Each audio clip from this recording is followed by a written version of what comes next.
Listo. Bueno, ahí estamos en directo. Vamos a iniciar este nuevo curso, Sanando a nuestro niño interior. Ya hemos hecho otros cursos, pero ahora le vamos a dar un nuevo enfoque. Lo vamos a encarar desde el Ho'oponopono.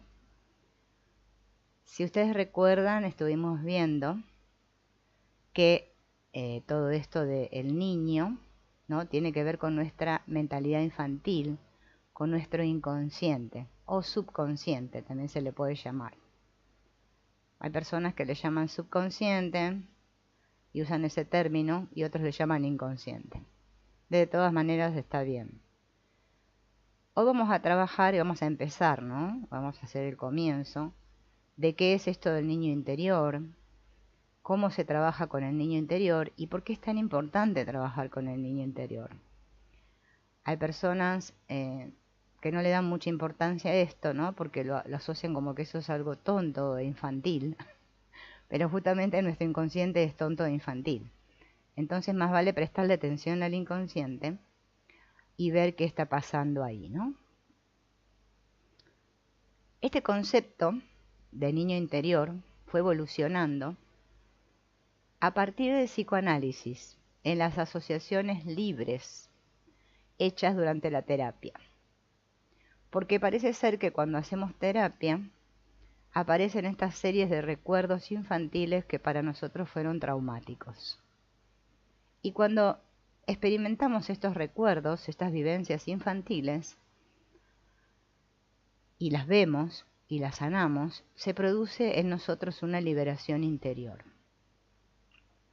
Hay un famoso terapeuta, escritor, el creador del análisis transaccional, que se llama Eric Berne, que dice que todo individuo que fue alguna vez más joven de lo que es ahora, lleva en sí recuerdos de años anteriores que se activan en determinadas circunstancias. Es más, este autor, este terapeuta, Eric Berne, sostiene y habla del guión de vida, que él dice que se gesta o se forma en los primeros 5 años de nuestra infancia, y a partir de ahí, de lo que esas vivencias durante esos 5 años, es que nosotros proyectamos después todo nuestro guión de vida. Si ustedes quieren investigar sobre Eric Berne, busquen videos o libros que hablen del análisis transaccional. Es muy interesante. Cuando el dolor de la niñez no fue resuelto y emerge en nuestra edad adulta, provoca una serie de síntomas que son justamente esto de sentir vergüenza, de deprimirnos, de tener baja autoestima, tener conductas autodestructivas, sentir culpa. Dentro de cada uno de nosotros hay un niño que se manifiesta justamente en estas conductas infantiles que como adultos seguimos mostrando. Cuando nos agarran rabietas, cuando nos mostramos exigentes con los demás, cuando lloramos por cualquier cosa, cuando nos callamos y no decimos nada, o no preguntamos, o suponemos cosas que no son ciertas. Todas estas son manifestaciones de nuestro niño interior. Eric Berne dice que si estos mecanismos no se traen a la conciencia, la conducta de esta adaptación mala que sufrió el niño, o sea, la persona cuando era niña o niño, se vuelven contra nosotros, ¿no? Por eso es que nos sentimos así, ¿no?, con estos diferentes tipos de síntomas, ¿no?, que presentamos.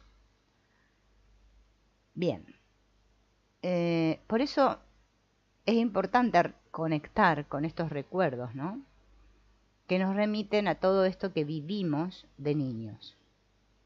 Esta familia donde nacimos, que fueron los primeros cimientos de nuestra personalidad, estos escenarios donde nos fuimos socializando, donde se fue moldeando nuestro carácter, esta personalidad que se fue estructurando, bien, que nos transmitieron valores, normas, formas de cómo hay que vincularse, cómo nos recibieron cuando nacimos, si fuimos queridos o no.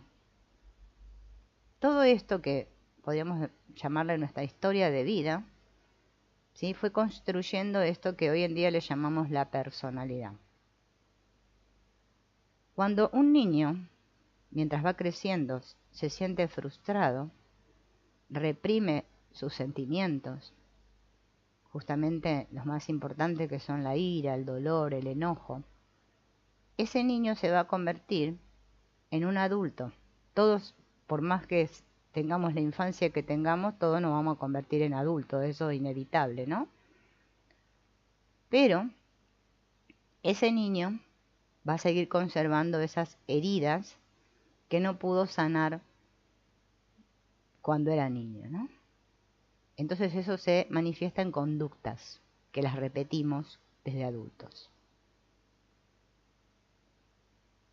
Aquí, en este mundo, todos necesitamos sentirnos amados, ¿sí? Quien no se siente amado o no recibe amor, obviamente se va a sentir carente. No solo necesitamos que nos alimenten con alimentos físicos, sino también que nos den caricias. También Eric Berne habla mucho de esto de las caricias, qué tipo de caricias recibimos, porque él las clasifica, las caricias. No todas las caricias son buenas.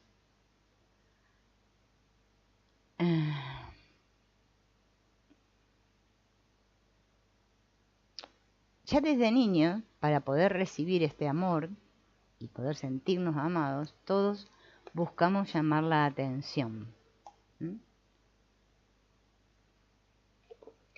Buscamos distintas estrategias y maneras en cómo lograr que se nos preste atención y que nos den cariño o nos den caricias.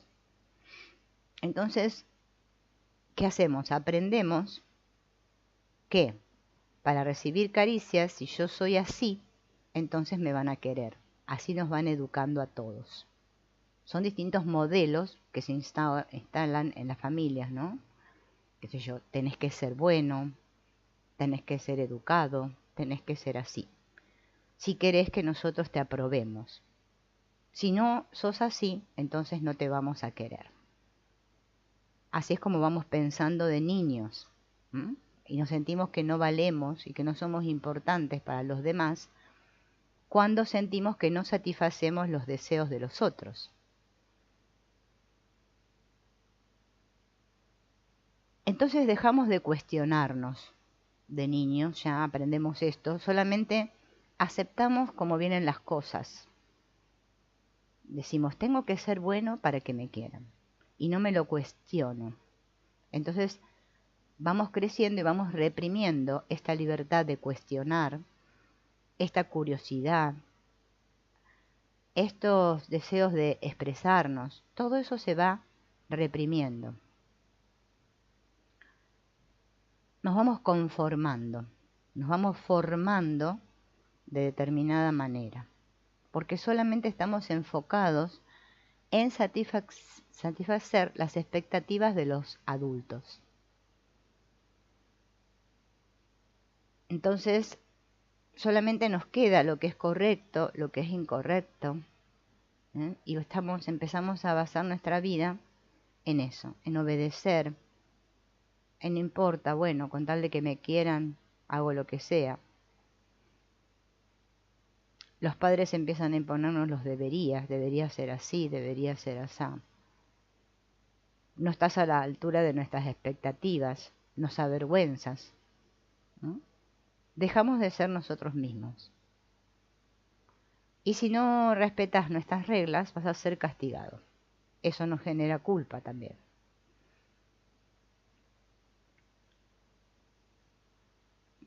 Entonces ya de niños, empezamos a vivir en este conflicto entre lo que queremos realmente y lo que debemos, ¿sí?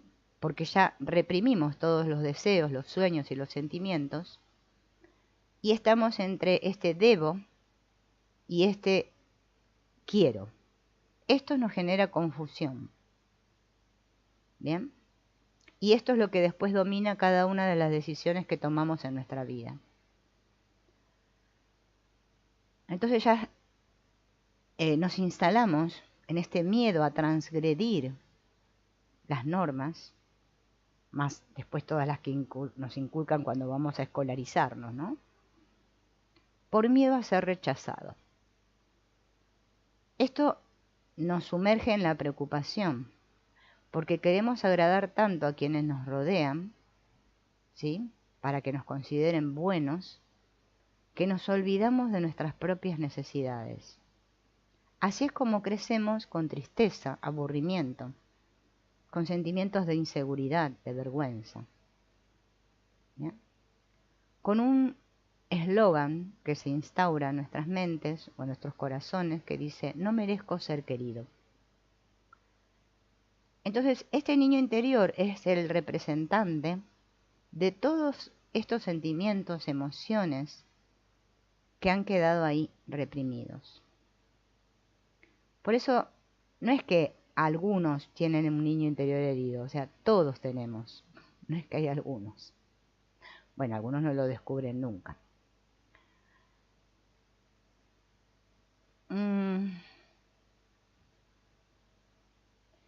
Hay un escritor llamado Harville Hendrix que dice que las necesidades insatisfechas son las que nos amenazan y sin darnos cuenta presentamos nuestras heridas a las otras personas con las que entablamos relaciones íntimas, esperando que ellos reparen el daño o la herida que hemos sufrido.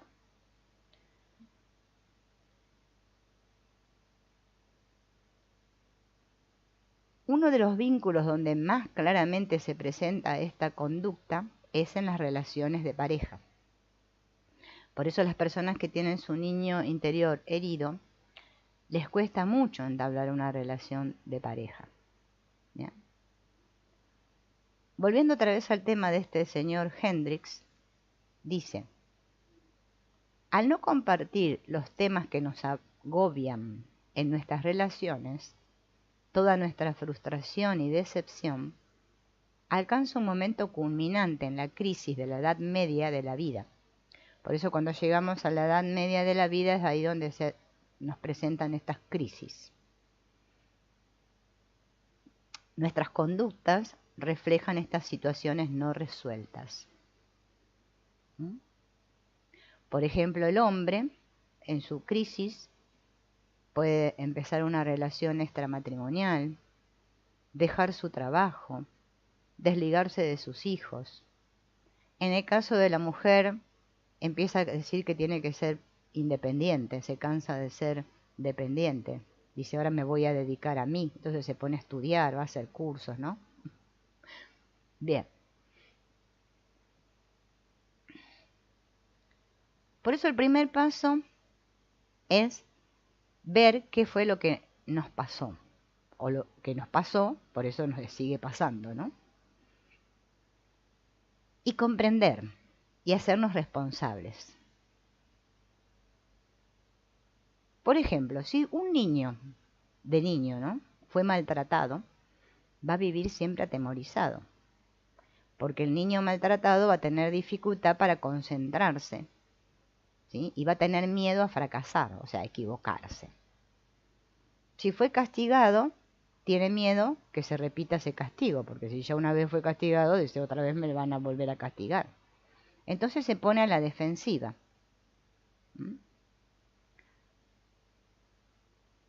Conectar con todo esto, con estos recuerdos que le podemos llamar dolorosos de nuestra infancia, puede despertar emociones de miedo, de rabia, de tristeza. Pero si escapamos, no nos vamos a liberar del trauma. Bien.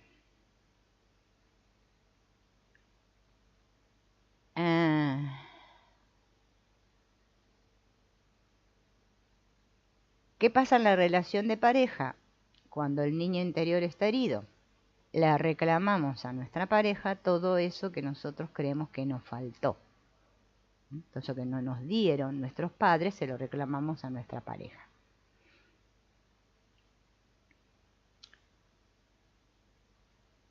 Por lo general, la mayoría de las personas niegan esto.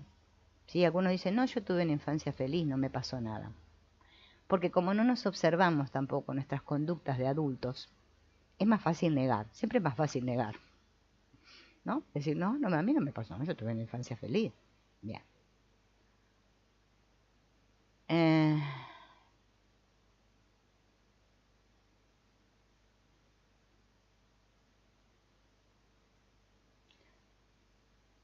A ver.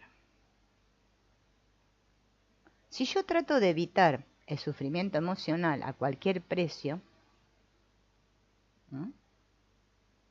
No me van a quedar muchas ganas de sostener las ganas de vivir. Uno puede ser muy eficaz en su ámbito, por ejemplo, profesional, pero resulta que en su interior está sobreviviendo, porque emocionalmente es muy inmaduro.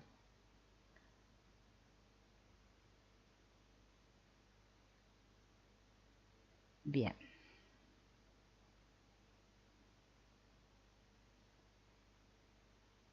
Bueno, acá hay algunos ejemplos de cosas que le pasaban a ciertas personas que no lo vamos a leer. Otra característica de la persona que tiene el niño interior herido es la persona que demanda mucho de los demás, ¿no? Porque quiere que los demás le llenen todas esas carencias, que le solucionen la vida. Entonces la persona con la que me vinculo se siente asfixiada, porque yo lo único que hago es demandarle y demandarle y demandarle. También a los amigos, bueno, a cualquiera, ¿no? Ajá.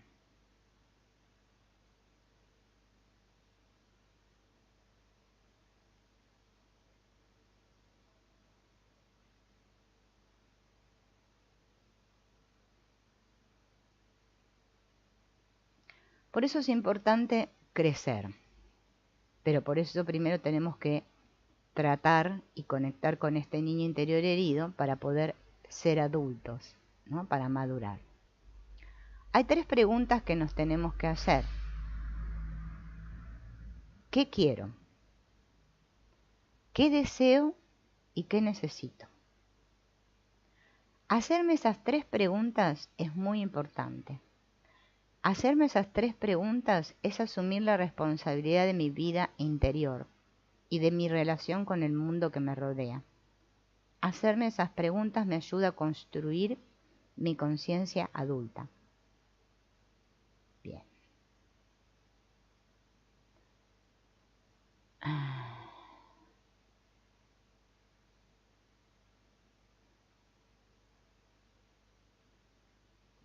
Todos estos deberías y no deberías, que ahora está de moda llamarle mandatos familiares, es todo lo que nos dijeron cuando éramos niños, ¿no? Es muy importante descubrirlos, qué cosas se nos fueron diciendo, porque es justamente ahí a donde estamos anclados.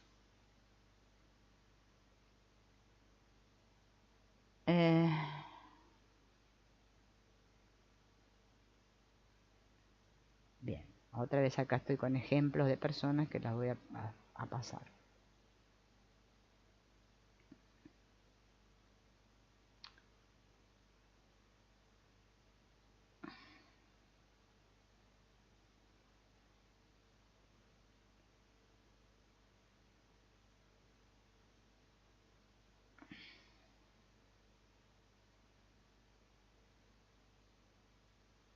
Bien, acá sigue con ejemplos, por eso sigo pasando los ejemplos. Bien, entonces la mayoría de nosotros crecemos con estos miedos y nos acostumbramos tanto a responder a las expectativas de los demás que ya no sabemos en realidad qué pensamientos son nuestros y qué pensamientos son de los demás. Estas conductas aprendidas se vuelven automáticas e inconscientes y gobiernan cada día de nuestra vida. Y ahora, siendo adultos, tenemos el derecho a preguntarnos si queremos seguir viviendo de la manera en la que lo estuvimos haciendo o queremos cuestionar.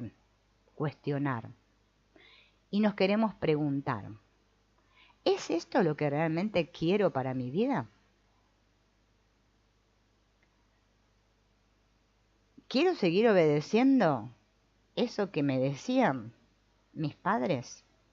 ¿O quiero liberarme de las voces de mis padres en mi cabeza? ¿Eh? Todo lo que no expresé siempre busca hacerse presente, siempre busca manifestarse. Por eso, si yo tengo en mi interior un gran enojo que nunca lo expresé, entonces ese enojo se va a manifestar en todas mis relaciones, en toda mi vida.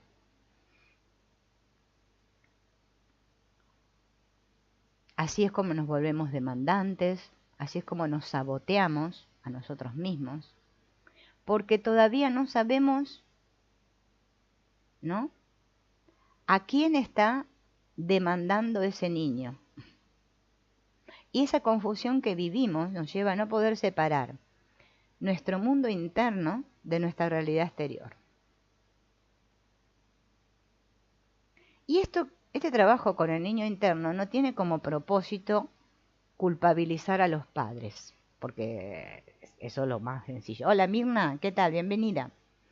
No es que yo ahora voy a hacer este trabajo para culpabilizar a mis padres, porque si no sigo buscando chivos expiatorios, que serían personas donde descargar o proyectar este dolor. Eso no nos sirve para nada.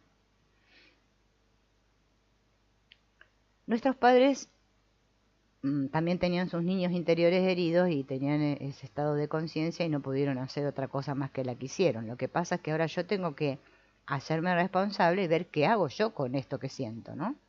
Eso es crecer. Porque si sigo achacándole la culpa a mis padres, no pasa nada.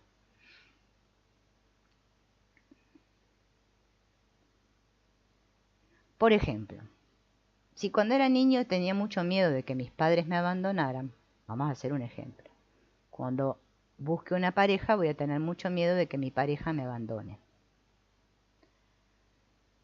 Todo este abandono, los fracasos amorosos, estas personas las viven con desesperación, tratan de evitar, ¿sí? Por eso hacen lo que sea para satisfacer al otro, para complacer. Nos transformamos en personas complacientes, ¿sí? Dejamos de confiar en nosotros, nos hacemos invisibles, nosotros no queremos traer problemas, es más, no queremos ni que nuestra presencia se note, porque nosotros queremos siempre satisfacer a los demás. Esta necesidad de caricias y de sentirnos amados la seguimos teniendo hoy en día como adultos, y más si de niño no la tuvimos. Le exigimos al otro todo eso que de niños no tuvimos. Queremos que el otro llene mi vacío.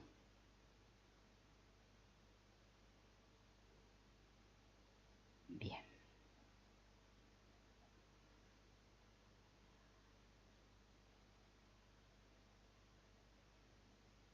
Cuando nosotros tratamos de alejarnos de estos deberías, porque por ejemplo, si tenemos muchos debería ser así, debería no ser así, debería. Cada vez que yo intento abandonar un debería, me invade una profunda culpa. Y sentimos que defraudamos a los demás. Todas esas expectativas que los demás pusieron en nosotros, como nosotros estamos desobedeciendo algunos de esos debería, nos sentimos culpables porque no estamos satisfaciendo a los demás como hasta ahora lo hacíamos. Y tenemos miedo de perder ese amor que nos imaginamos, ¿no? Entonces nunca cedemos ante los deseos de los demás y seguimos siendo el complaciente. Otra vez volvemos a estar en el conflicto y la disyuntiva entre los debo y los quiero, o sea, lo que debería hacer y lo que realmente quiero hacer. Cada vez que yo abandono un debería o un debo para elegir algo que quiero, me empieza a invadir otra vez la culpa y la vergüenza. Y así estamos todo el tiempo. Por eso la mayoría de nosotros nos sentimos así, ¿no? entonces empiezan a aparecer un montón de remordimientos en nosotros. ¿Mm? Cargas, pesos, ¿sí? Y nos creemos todo eso que nos dijeron de niños. Nos los creemos a rajatabla. Así es como se va formando este famoso programa. Ese programa al que después reproducimos una y otra vez en nuestra vida. Esas figuras significativas. Bueno, los primeros los padres, los abuelos, nuestros maestros. Pero no es necesario recordar qué fue lo que recibimos de ellos, sino descubrir cómo todavía hoy en día están presentes en nosotros y se manifiestan en esas voces internas. Esto se llama el crítico interior. Todos tenemos un crítico interior. Son esas voces de nuestros padres, abuelos, bueno, tíos. Y cada vez que esa voz suena en nuestra cabeza, a nosotros nos viene un miedo que nos paraliza. ¿Mm? Entonces seguimos actuando como niños y nunca crecemos, porque seguimos obedeciendo a ese crítico interior, satisfaciendo esas voces que nos demandan.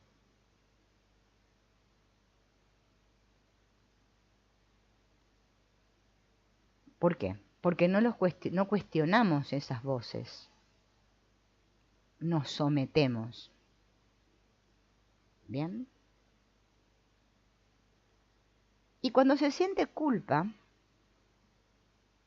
cualquier persona que siente culpa escucha una voz interna acusadora que le recuerda todo lo que hizo mal. Fuiste tan mala que ahora mereces sentirte culpable. Hay un autor que se llama Norberto Levi que dice: el culpable o culpado y el culpador forman una unidad psicológica indisoluble de la cual el sentirse culpable es solo una mitad. Se hace evidente que para comprender y resolver el sentimiento de culpa es necesario conocer a fondo quién es el culpador. Entonces, cada individuo tiene en su inconsciente guardados un montón de críticas hacia sí mismo o de culpas. Ese culpador que parece que encima está custodiando a ver si realmente nosotros transgredimos o no transgredimos esos deberías. Eso continuamente desencadena en nosotros un sentimiento de culpa. Porque yo me creo lo que mi culpador me dice. Entonces me invade la culpa.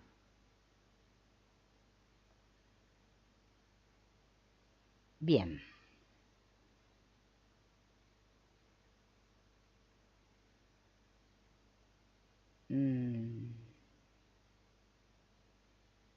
Cuando nosotros decimos, fulanito hace que me sienta culpable, en el fondo estamos diciendo, fulano o fulanito me acusa de lo mismo que me acusa mi culpador interno, o sea, mi crítico interno. Todos estos sentimientos no resueltos en la infancia, enojo, rabia, vergüenza, culpa, nos limitan, no nos dejan crecer. Entonces nosotros nos percibimos a nosotros mismos como nuestros padres nos percibían. Me veo a mí como mis padres me veían. O sea que nos vemos a través de la mirada del otro. Y así nos comportamos. Bien. Hay una autora muy conocida llamada Virginia Satir, que también si pueden leer algún libro de ella es muy interesante, Virginia Satir. Habla de 5 libertades básicas que tenemos todos. La libertad de ver y escuchar lo que está aquí. Escuchen, la libertad de ver y escuchar lo que está aquí, en lugar de lo que debería ser, fue o será. La libertad de decir lo que uno siente o piensa, en lugar de lo que debería sentir y pensar. La libertad de sentir lo que uno siente, en lugar de lo que uno debería sentir. La libertad de pedir lo que uno quiere, en lugar de pedir permiso para hacerlo. La libertad de correr riesgos por cuenta propia, en lugar de elegir solo lo que es seguro. Esas son las 5 libertades de las que habla Virginia Satir. Estas libertades no las perdimos porque sí, las perdimos en nuestro proceso de llamado educación. ¿Mm?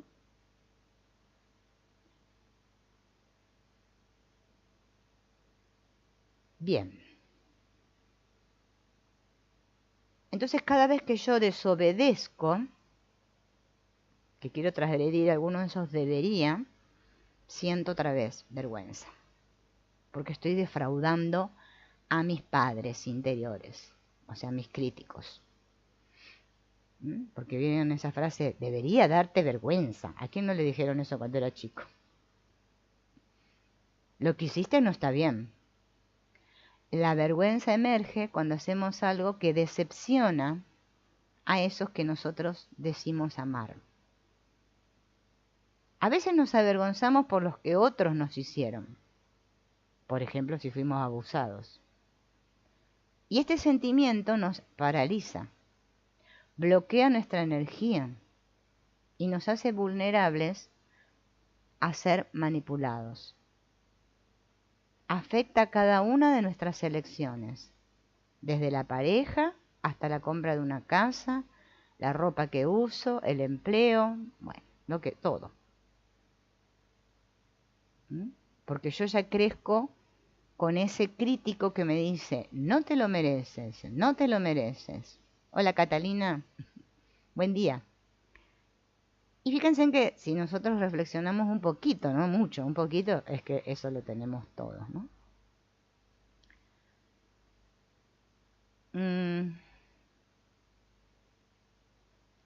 Mientras estamos creciendo es difícil escapar de la culpa y la vergüenza. ¿Bien? Pero cuando crecemos ya es muy importante poder escapar de esta culpa, de esta vergüenza y no seguir metidos ahí. ¿Bien? Porque si no, es que nunca nos hacemos adultos. Bien. Este sentimiento, ¿no?, de inferioridad que aparece cuando nosotros defraudamos las expectativas de los otros, nos somete a vivir siempre pendientes de la opinión ajena. Nos la pasamos pidiendo disculpas por todo, atormentados. Todo el tiempo preguntándonos, ¿estará bien lo que estoy haciendo? ¿Está mal? ¿Está bien? ¿Está mal?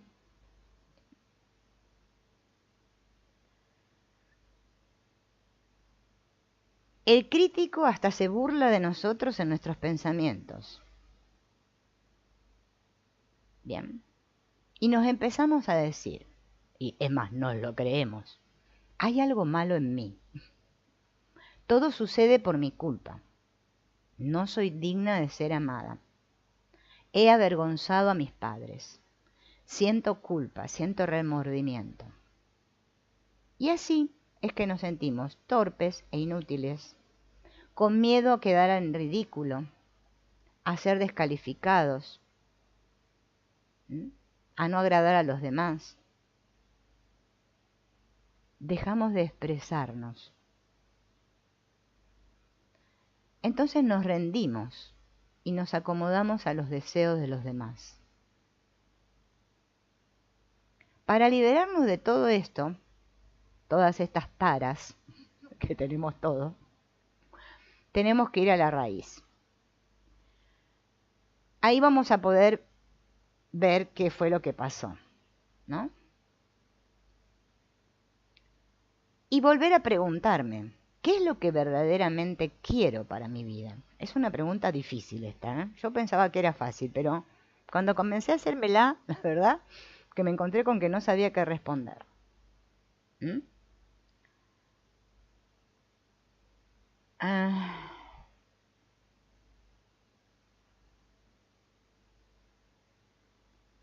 estaría bueno tomar un papel y una lapicera y escribir eso que más me avergüenza. ¿Mm? Lo que más vergüenza me da.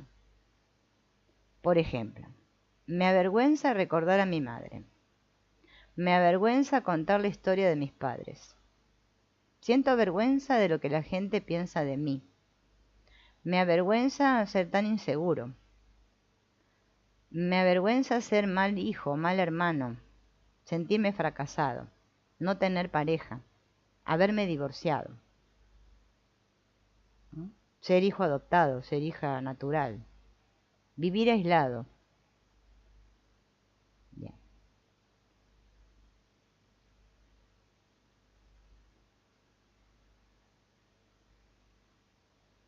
Bien.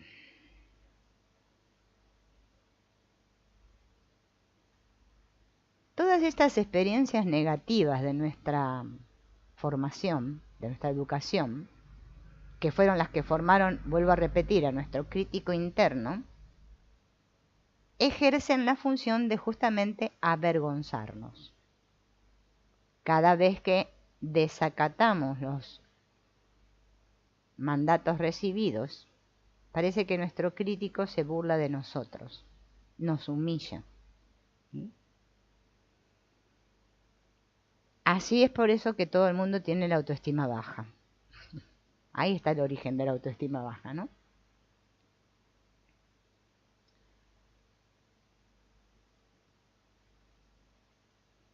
Bien. Como nuestro crítico interno actúa en secreto en el interior de nuestras mentes, no es alguien que se vea ahí externamente, ¿bien? El niño interior tropieza constantemente con este crítico, ¿sí?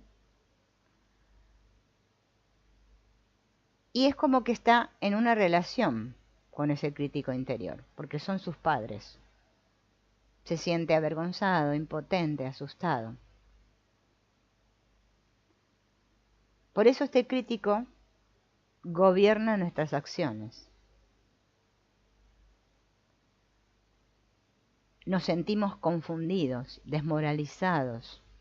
Sentimos como que hay un enemigo dentro de nosotros. Este ejemplo sí lo voy a leer para que podamos ver si a nosotros también nos pasa lo mismo que a esta persona, ¿no? Porque este está interesante. El crítico, bueno, la persona se llama Diana y su crítica interna le dice: no sabes quién eres, nunca lo has sabido, por eso necesitas mi dirección. Entonces Diana le dice: no sé lo que quiero porque tú no me has permitido descubrirlo. Mi punto es justamente que ya no pretendo seguir pidiéndote permiso para hacer las cosas, porque por estar pidiendo permiso es que no sé lo que quiero. Tengo una vaga idea y voy a explorarla. Y el crítico le dice: te vas a dar cuenta que eso no es lo que quieres y que otra vez te equivocaste y que nunca vas a saber lo que quieres. Vas a fracasar con esa idea tuya y vas a terminar siendo una carga para los que te rodean. Y siempre vas a depender de la bondad de ellos. Eres todavía una niña perdida que sigue comportándose como una desubicada. Lo único que haces es desperdiciar tu tiempo y el de los demás. Y Diana dice: cállate, lo importante es lo que yo pienso, voy a disfrutar de la vida y no voy a escucharte más. Bien, acá es donde estamos viendo claramente la voz de nuestro crítico interior, que siempre es degradante y castigador. Nos siembra duda, nos recuerda las heridas sufridas en el pasado. Bien. Entonces, ¿qué está haciendo Diana en este diálogo con su crítico? Se defiende. Le dice que, o sea, lo enfrenta, pero al mismo tiempo se defiende. Eh,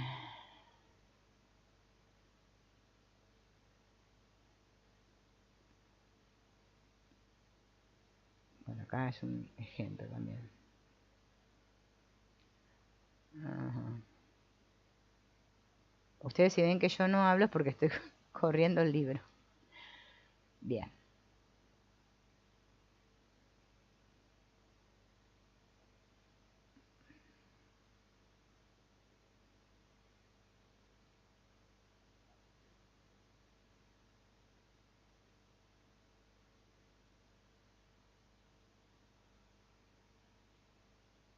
Entonces sanar al niño interior o al niño interno es justamente poder liberarnos de todo esto que nuestro crítico interno nos ha impuesto y poder ser auténticos, porque por lo general nadie se siente auténtico. Yo ayer subí un video, que no sé si lo habrán visto, pero si no se los recomiendo ver, que habla de justamente estas cosas que nos impiden, las historias que nos impiden estar en el cero, y habla de justamente todas las mentiras que nos contamos. Todos los demás nos contaron cuentos que nosotros nos creímos y ahora nosotros nos tenemos un propio cuento que es el que nos seguimos contando, que es mentira en realidad, no es la verdad. Bien.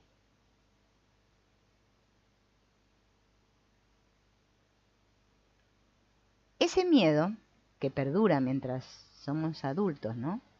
Viene justamente de ahí, de nuestro niño interno. Por eso terminamos sometiéndonos a la voluntad de los demás, porque nos parece que si hacemos lo que los demás nos piden, vamos a ser buenos y vamos a seguir siendo queridos. Pero en realidad todos nos sentimos impotentes y frustrados. Entonces nos cuesta mucho decir no. Parece que si dijéramos no, vamos a ser malos. Bien. Entonces nos la pasamos diciéndole sí a todo, porque estamos tan temerosos, nos sentimos tan incapaces de decir no y de poner un límite, que nos es más sencillo decir sí. Entonces nos engañamos a nosotros mismos, no estamos siendo auténticos.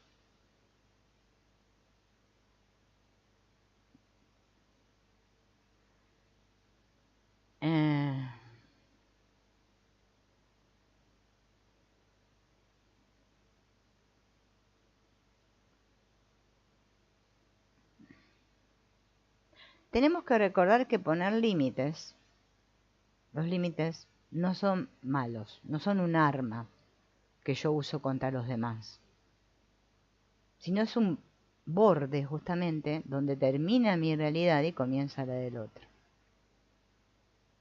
Poner límites me permite cuestionar estas falsas creencias y poder responder a estas 3 preguntas. ¿Qué quiero? ¿Qué necesito y qué no aceptaré en el futuro? Tengo que poder responderlas para poder dejar atrás mis culpas y mis vergüenzas y vivir como yo realmente quiero. Dejar de traicionarnos a nosotros mismos. Para poder establecer límites, primero tenemos que conectarnos mucho con nosotros mismos, saber qué queremos y ser capaces de satisfacer nuestros propios sentimientos y necesidades. Cuanto más claros sean los límites que establezcamos y aceptemos, mejor van a funcionar después nuestras relaciones. Pero para eso yo tengo que tener un conocimiento profundo de mis deseos, sin invadir los derechos del otro. No significa esto que ahora porque yo quiero satisfacer mis deseos voy a avasallar a los demás. No. Bien.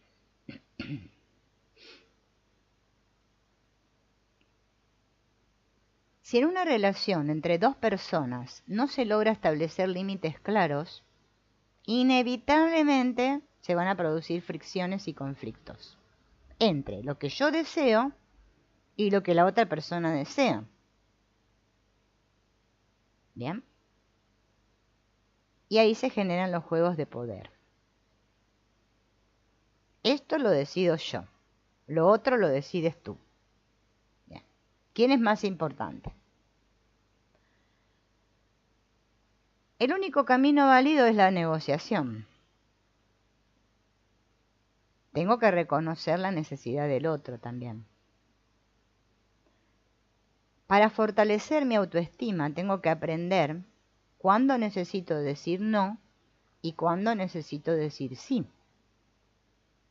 Entonces yo voy a poder expresar sin miedo y decir lo que yo quiero es decir, esto me disgusta, esto me enoja, esto me es incómodo, esto es inaceptable para mí.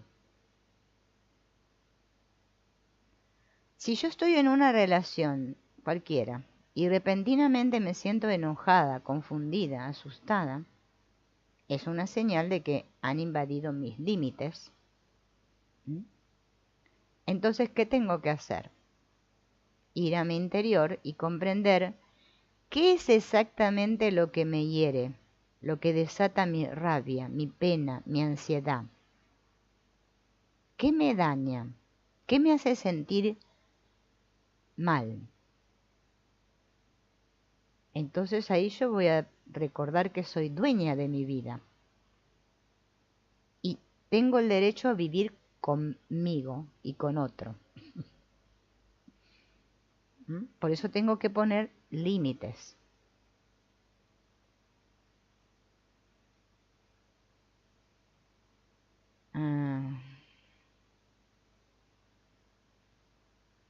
Los conflictos surgen cuando uno quiere imponerle al otro una conducta, una acción, una manera de interpretar los hechos.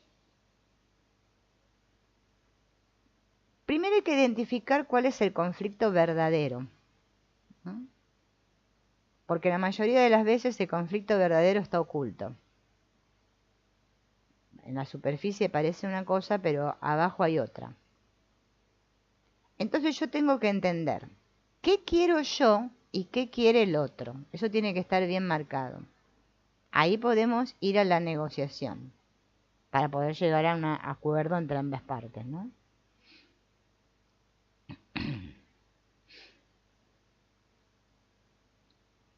Si uno de los dos cede, no se resuelve el conflicto. Esto de querer la paz a cualquier precio no sirve para nada. Posponer el conflicto para más tarde tampoco soluciona nada. Entonces, primero tengo que revisar mis convicciones sobre la cuestión en conflicto. Confrontar un punto de vista diferente del nuestro, lo que nos obliga a reflexionar, a replantearnos, a percibir necesidades que ni nos sospechábamos. Crear un clima de responsabilidad compartida a través del diálogo, con nuestra pareja, nuestros hijos, nuestros amigos. Respetar al otro y que el otro me respete, ¿no? Bien.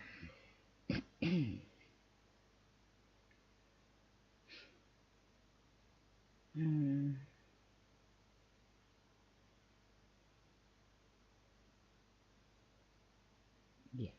Ven que todo esto lo voy a pasar.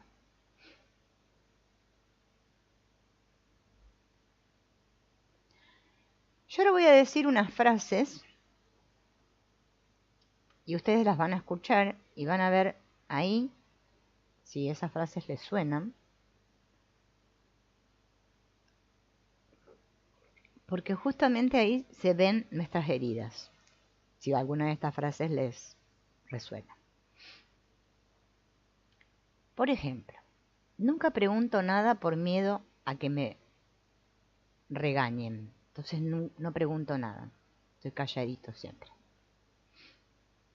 Vivo siempre con enojo y desconfianza.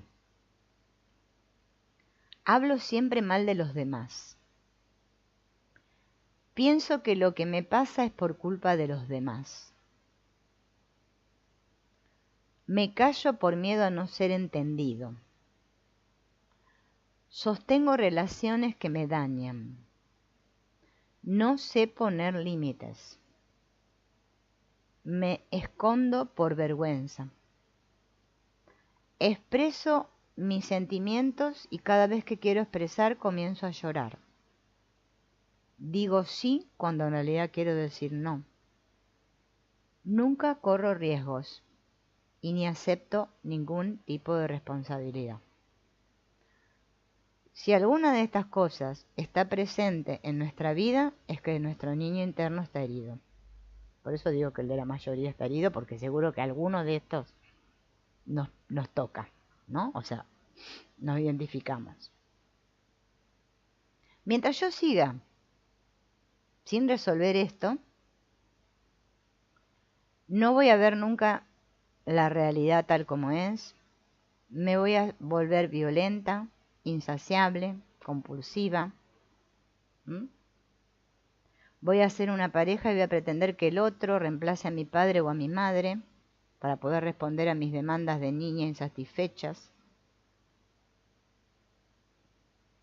Y no solo a veces eso, sino también voy a pretender que mi pareja adivine lo que me pasa, que es lo normal en las parejas, que el otro le pregunta, ¿qué te pasa? Y la otra dice, nada. Nunca dice lo que le pasa.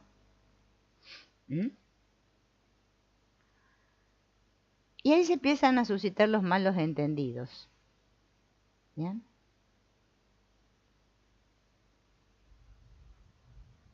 Bien. Acá hay otro ejemplo.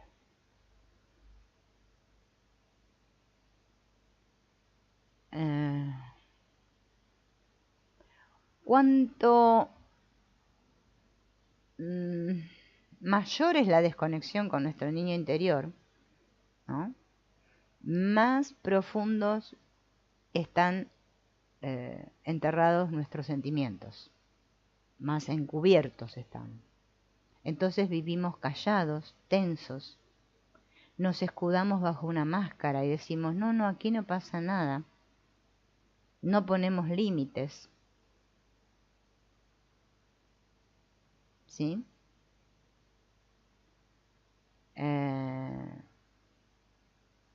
Así que los grandes conflictos se generan por lo que no decimos, no por lo que decimos.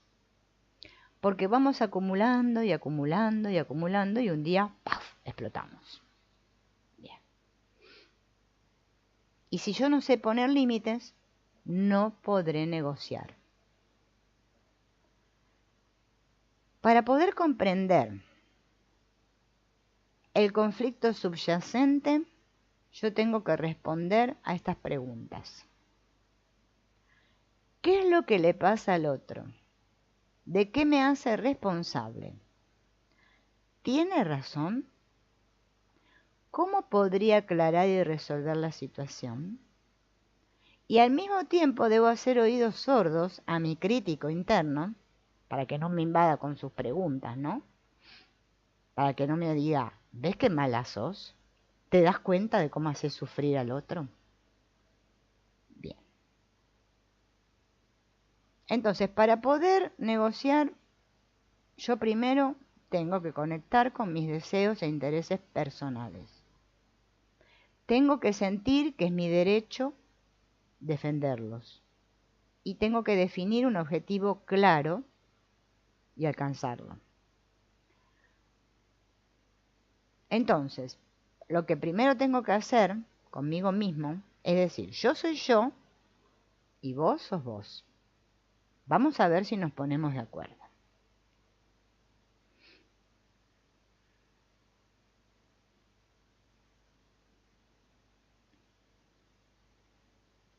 Bien.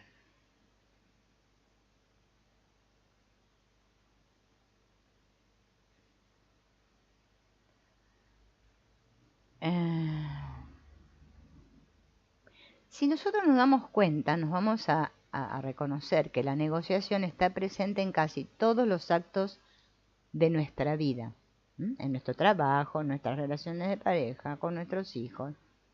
La vida en sociedad es así. ¿Bien?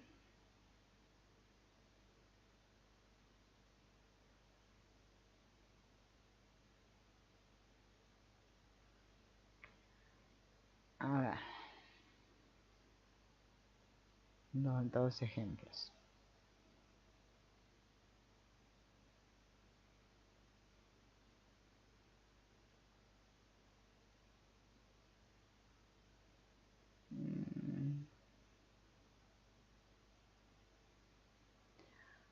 Vamos a escuchar ahora otras frases para descubrir, a ver justamente, nuestros aspectos no resueltos cuando nuestro crítico interior nos anula diciéndonos lo siguiente: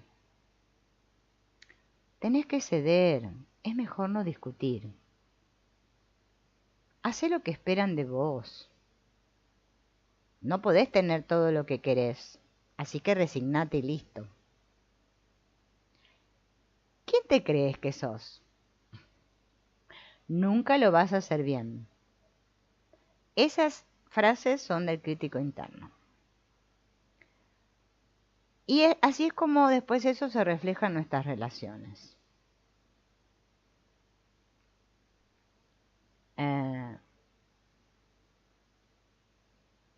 La forma en que reaccionábamos ante nuestra familia nos brinda unas pistas para entender nuestro comportamiento actual ante un conflicto. Hoy como adultos reclamamos que reconozcan nuestros derechos, esos que fueron violentados en la infancia. Entonces reclamamos que nos escuchen, que nos valoren, que no nos regañen y que nos traten con respeto. Si provenimos de una familia disfuncional, como la mayoría de nosotros, en cada grupo donde interactuemos, vamos a reproducir las conductas del modelo aprendido en la niñez o en la infancia. No habrá respeto, no se hablará por miedo, no habrá comunicación, sino más bien alianzas secretas. Nos sentiremos desprotegidos, con miedo a perder en cualquier momento el lugar que ocupamos, frustrados. Unos a otros nos achacaremos las culpas. ¿Bien?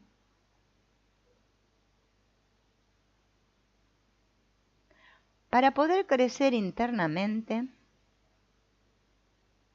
tengo que encontrarme con mi niño interno y reconocer mis propios conflictos.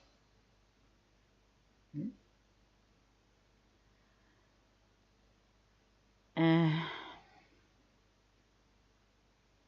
Vemos el mundo exterior con los ojos de nuestro mundo interior. Las palabras que escuchamos resuenan como un eco de esas que llevamos dentro. Pretendemos obtener atención y aprecio de nuestras relaciones.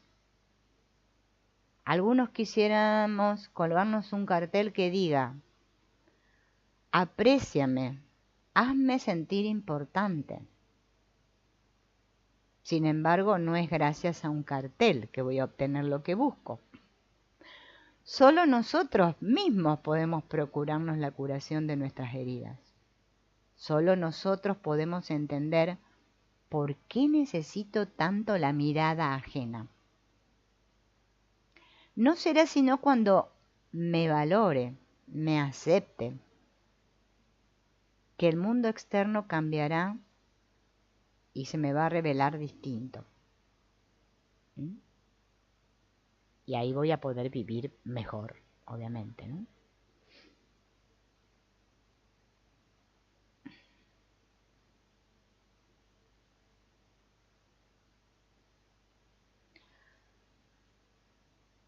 Entonces, ¿qué es lo que tengo que reconocer cada vez más? Estas máscaras bajo las cuales me he ocultado. O sea, que mi ser auténtico se ha ocultado, ¿no?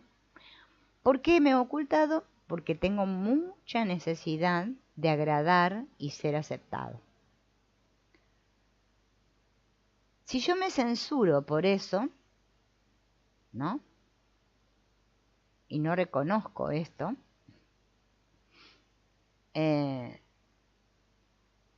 va a ser peor. Mejor primero verlo.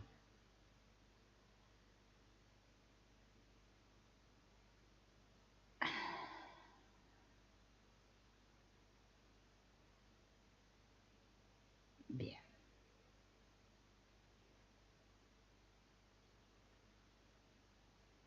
Ven que todo esto yo lo voy pasando porque Son ejemplos, ¿no?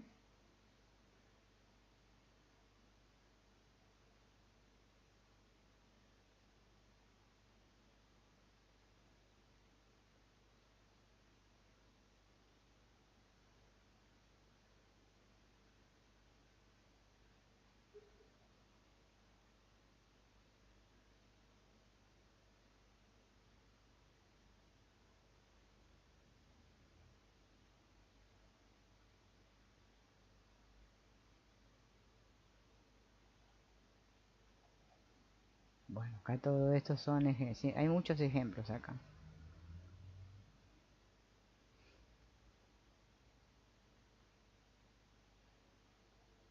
Porque es todo un trabajo, ¿no?, que hace la escritora, la terapeuta escritora, que va mostrando, ¿no?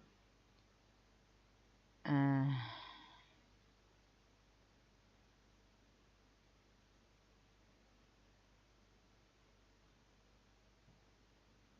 según este autor que les nombré antes, que se llama Harvey Hendricks, ¿no?, habla también sobre la elección de pareja. Porque a veces uno dice, ¿por qué elegí la pareja que elegí? Yo me lo pregunté. Bien, yo creo que todos nos lo preguntamos. Y dice, la elección de pareja es producto de nuestro inconsciente. Y lo que desea el inconsciente es cerrar las heridas de la infancia. La atracción inconsciente que experimentamos hacia alguien es porque tenemos la sensación de que ese alguien va a satisfacer nuestras propias necesidades emocionales que no fueron cubiertas ni satisfechas por quienes nos cuidaron en la infancia.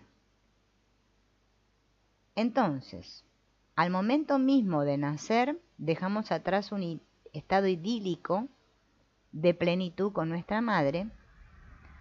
Invertiremos nuestra existencia en reponernos de tal pérdida, por eso este es conocido como la pérdida del paraíso, ¿no?, intentando recuperar ese estado de completud inicial.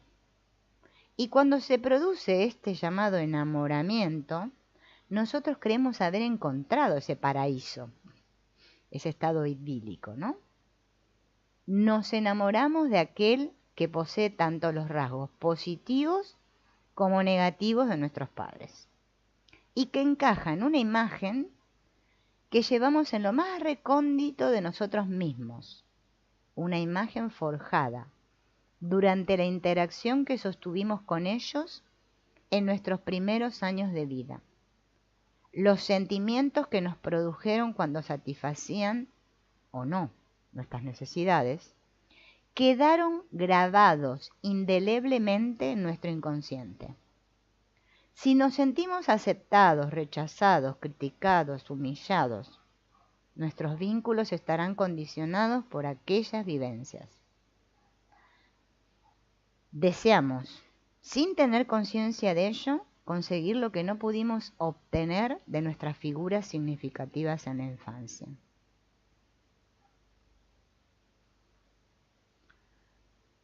Preguntémonos, ¿qué es lo que quisimos obtener en nuestra infancia y no obtuvimos? Cariño, amor, comunicación, reconocimiento, valoración, atención, afecto, contacto físico. Reconocer cuáles son nuestras necesidades, de dónde provienen, qué las originó, es fundamental a la hora de buscar pareja, como durante el encuentro con la pareja y en la parte posterior a este. Si no lo hacemos, continuaremos por un camino de inevitable frustración, demandándole a nuestra pareja lo mismo que deseábamos que nuestros padres nos dieran, pero que nunca pudimos pedir. Al descubrir el origen de los reclamos que le hacemos a nuestra pareja, vamos a tener claridad suficiente como para establecer una forma distinta de relacionarnos, basada en el respeto mutuo. Es este proceso de reconocimiento el que nos permitirá encontrar algunas respuestas a las preguntas críticas que nos formulamos. ¿Por qué elegimos una pareja en particular? ¿Qué deseamos de la relación de pareja? ¿Por qué experimentamos tanto dolor y frustración en contraste con la alegría, el placer y la satisfacción que esperábamos encontrar? Las respuestas están ocultas en los recuerdos de la infancia. Nuestra infancia ha determinado nuestro comportamiento, nuestras decisiones, nuestras elecciones, particularmente en lo que atañe a nuestras relaciones íntimas. Los primeros años son los más críticos, desde el nacimiento hasta más o menos los 6 años. Porque cuando nacemos somos criaturas totalmente dependientes, en poder de unos padres que justamente tienen que aprender a ser padres y que también tienen necesidades y problemas, que también arrastran heridas, frustraciones.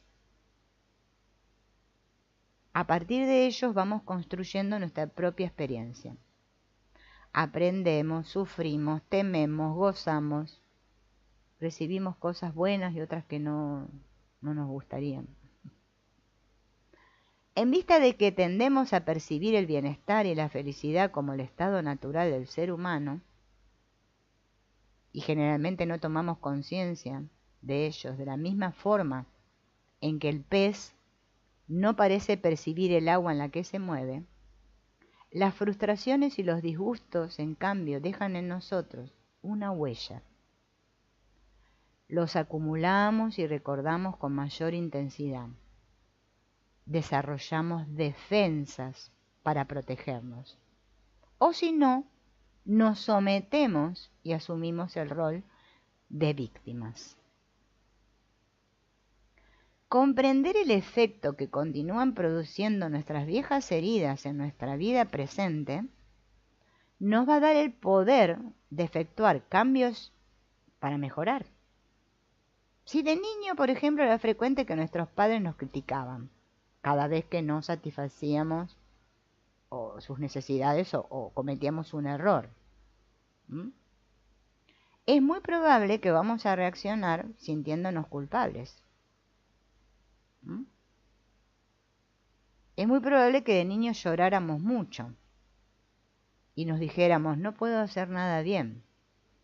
Entonces de adulto vamos a reaccionar de la misma manera cuando nuestra pareja nos diga que no debemos, por ejemplo, dejar las cosas por el piso, cuando nos dice, no salpiques el baño. Ay, eres una descuidada con el dinero. O sea, cada vez que nos critique, va. Ya, nos vamos a sentir mal. Y cuando el otro, o sea, mi pareja, no actúe como yo espero, ¿qué voy a hacer? Lo voy a criticar. Del mismo modo que me criticaron a mí. Una clave para la relación de pareja sería el repasar la infancia de cada uno, para ver qué huellas se arrastran y el efecto que producen. Así no le demando al otro lo que no me puede dar, porque pretendo que el otro me dé algo que no me puede dar, y yo me empecino en eso. Después digo que tengo problemas con mi pareja, y claro.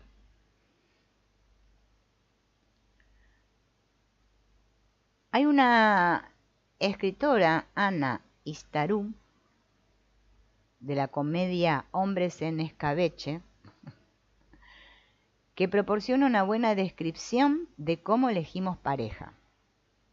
El personaje central de la obra se llama Alicia y comienza su relato diciendo: estoy esperando un hombre. Nunca he tenido uno que pueda llamar propiamente mío para mí. De hecho, siempre quise tener uno desde pequeña. Tenía, eso sí, un hermano menor que yo, pero no es lo mismo para nada. Para empezar, no era mío, era de mamá. Y no me gustaba mucho que digamos. También estaba papá, que tampoco era mío, ni siquiera era de mamá.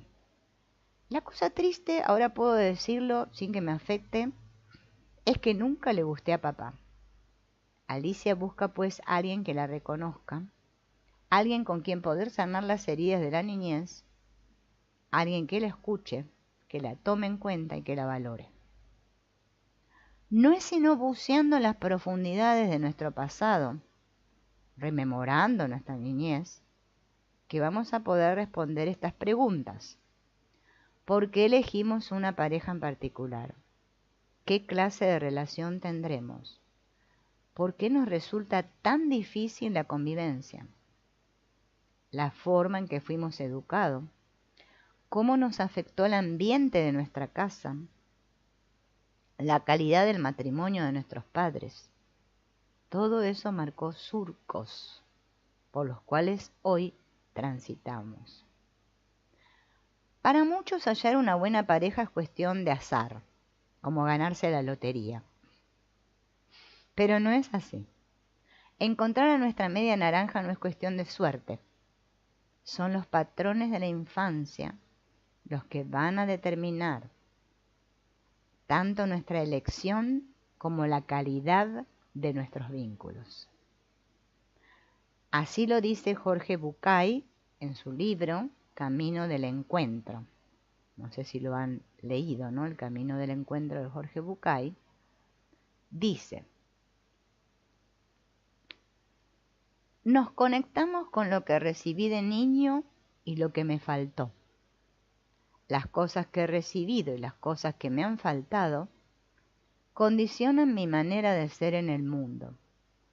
Indudablemente, este que soy está claramente determinado por aquellas cosas que recibí y aquellas cosas que me faltaron. Cuando yo salga de la casa de mis padres para ir a buscar mi propia vida, voy a tener tendencia a elegir a alguien o a algunos que en principio me pueden dar lo que me faltó. Bien.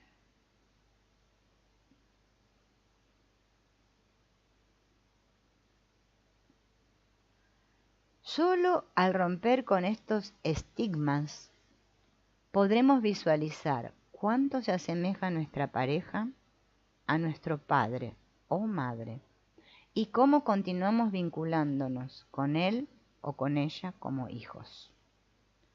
Descubrir por qué me vinculo a hombres que me tratan mal, a mujeres que me cuidan como si fuera un bebé. ¿Por qué me resulta difícil decir no? ¿Por qué me empeño siempre en cambiar al otro?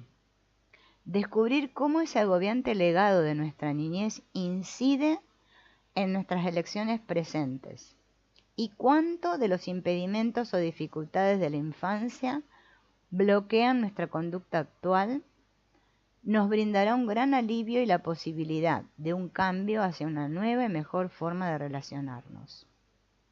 Si no, quedaremos prisioneros del sufrimiento vivido en la infancia y permaneceremos encerrados en él, en vez de crecer. Volviendo a la obra de Ana Istarú, con su personaje Alicia, parece que ella siempre se encontraba con hombres que la ignoraban, la abandonaban y no la determinaban, ¿no? Como su padre. Y de hecho su objetivo a lo largo de la obra es reparar esa carencia. Obtener la atención de papá se iba convirtiendo en un objetivo bastante inalcanzable, a menos que me transformara en una trucha de 4 libras o una lata de cerveza importada. Decidí por lo tanto correr suerte con los otros hombres, y al fin y al cabo papá no era el único pez del océano. Busqué lo que más se le pareciera, con una sustancial diferencia. Ese algo debía perder la chaveta por mí para compensar. Estos condicionamientos nos marcan, y para poder cambiar el guión al que nos ceñimos, debemos identificarlos, discernir cuántas de nuestras conductas no son nuestra verdadera elección, sino la reiteración de un argumento escrito hace ya tiempo, en nuestra infancia distante, y que hoy en día repetimos sin cuestionar. Solo así tendremos la opción de escribir un nuevo argumento, con nuestro sentir de hoy. Si somos dependientes de nuestra pareja, si cada vez que nos critican nos encerramos, si nos tornamos agresivos para llamar la atención, si nos mostramos retraídos con el afecto, estamos esgrimiendo las mismas defensas que desarrolláramos frente a las heridas infligidas en los primeros años de nuestra vida. El personaje de Alicia, ante cada hombre, hace lo que cree que él espera de ella, como de niña lo hiciera con su padre. No obstante, a pesar de doblegar sus inclinaciones naturales para complacer al otro, se enfrenta una y otra vez a su desinterés. Su primer novio le pregunta si sabe hacer galletas. Y la reacción de Alicia es: para la siguiente cita había aprendido a hacer galletas de limón, de maní, de avena, de chocolate, cuadraditos crocantes de nuez y strudel de manzana. Estaba decidida a mantenerlo, a él, con la boca ocupada y a mí fuera de peligro.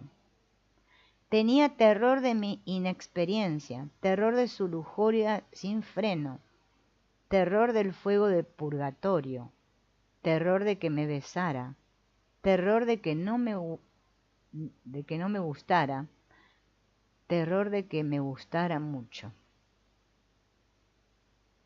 En otra escena, Alicia, quien resiente mucho de su padre que nunca se acuerde de cómo se llama, le confiesa a su novio cuando éste está a punto de terminar con ella: me enamoré de vos solo porque te acordaste de mi nombre.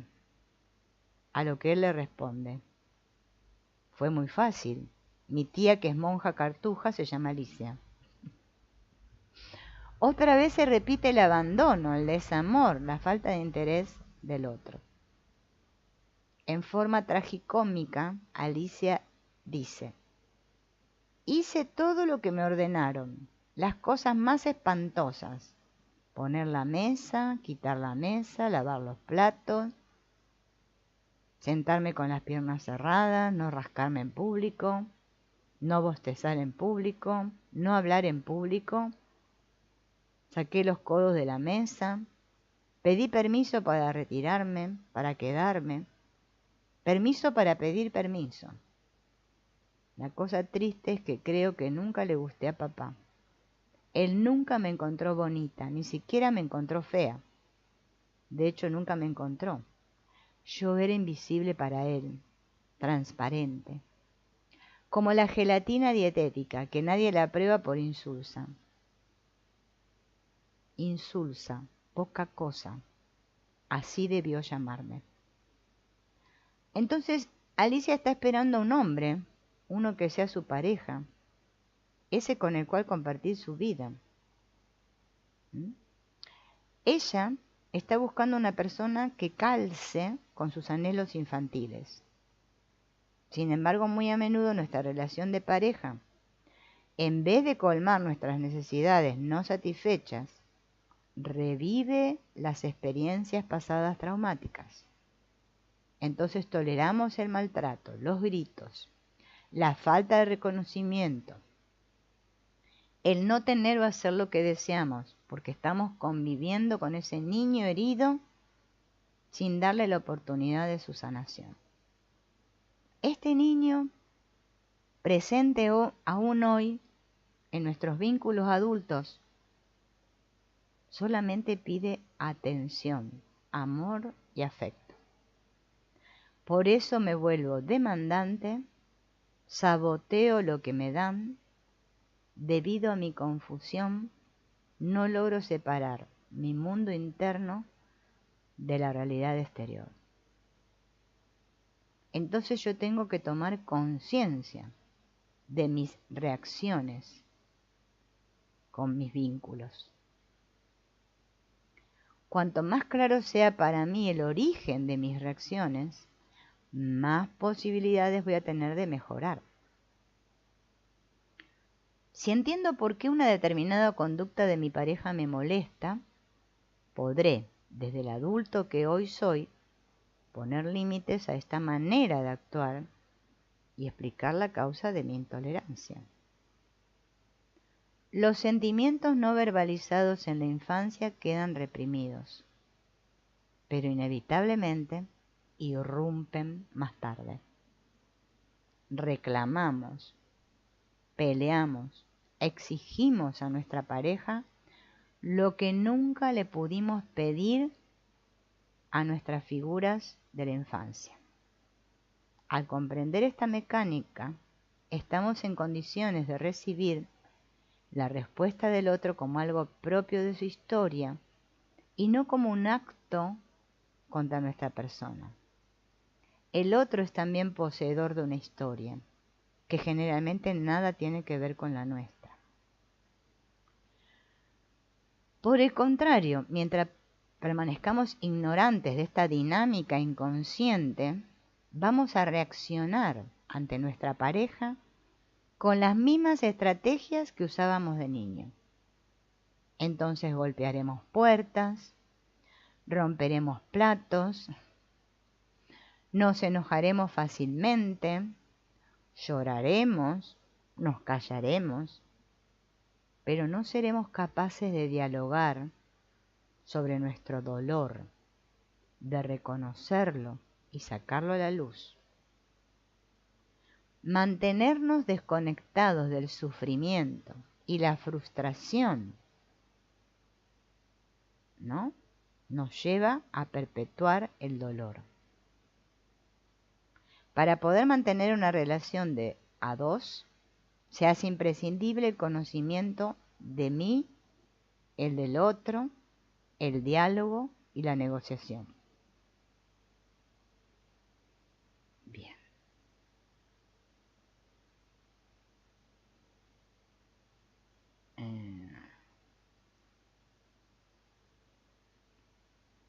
A ver.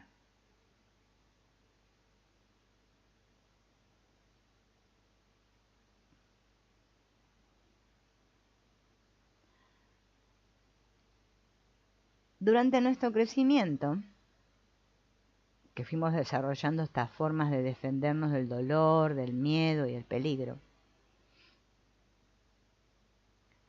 porque es la única manera que sabemos de protegernos.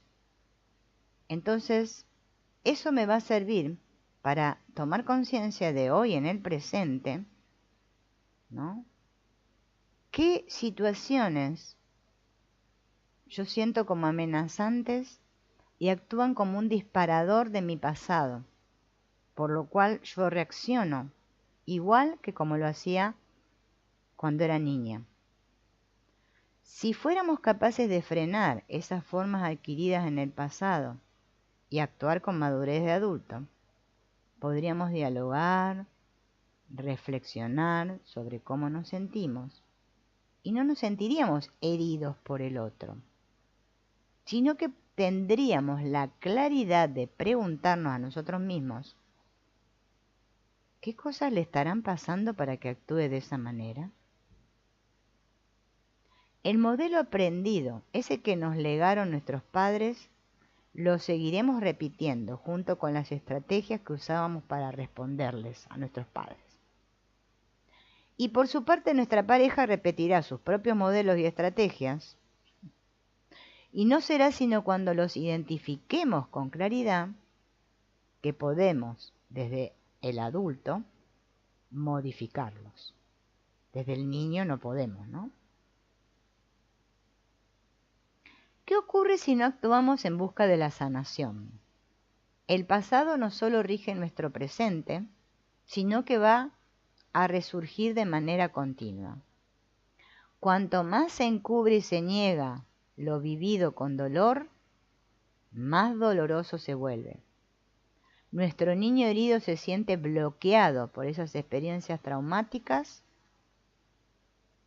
y esto provoca conductas disfuncionales. El niño nunca muere, por más disfraces de adultos que llevemos, por más que pretendamos habernos desembarazado de este vulnerable ser, abochornados por su fragilidad. Las vivencias subjetivas van entretejiendo sutilmente la trama de nuestra historia personal y es en esta trama donde permanecen ocultas las claves para la comprensión de nuestra vida futura.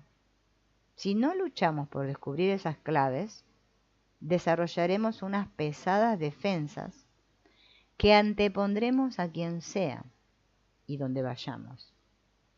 Y esas mismas defensas irán limitando nuestra capacidad de vivir, como si fueran los muros de un fuerte en el cual nos hemos encerrado. Por el mundo circulan miles de adultos ficticios que no encuentran en sí mismos el permiso para afirmar sus valores y disfrutar de la vida. Son adultos niños. Nos explican su historia. Algo nos ocurrió hace mucho tiempo, pasó más de una vez, nos lastimó. Nos protegimos del único modo que supimos. Todavía estamos protegiéndonos y ya no funciona. Bueno, amigos, hoy lo vamos a dejar por aquí. Tengo mucho material sobre el niño interior. Vamos a continuar con lo de la pareja porque es muy interesante poder comprender esto, ¿no? Hola, Elizabeth. Bueno, gracias. Bueno, ya estamos por terminar ahora. Nos reencontraremos en la próxima. Si puedo mañana, no sé, no les prometo porque no sé. Y continuaremos con este tema del niño interno y cómo afecta nuestras relaciones de pareja, especialmente, ¿no? Bueno, gracias a Mirna, a Catalina y a Elizabeth y nos vemos en el próximo encuentro. Chao.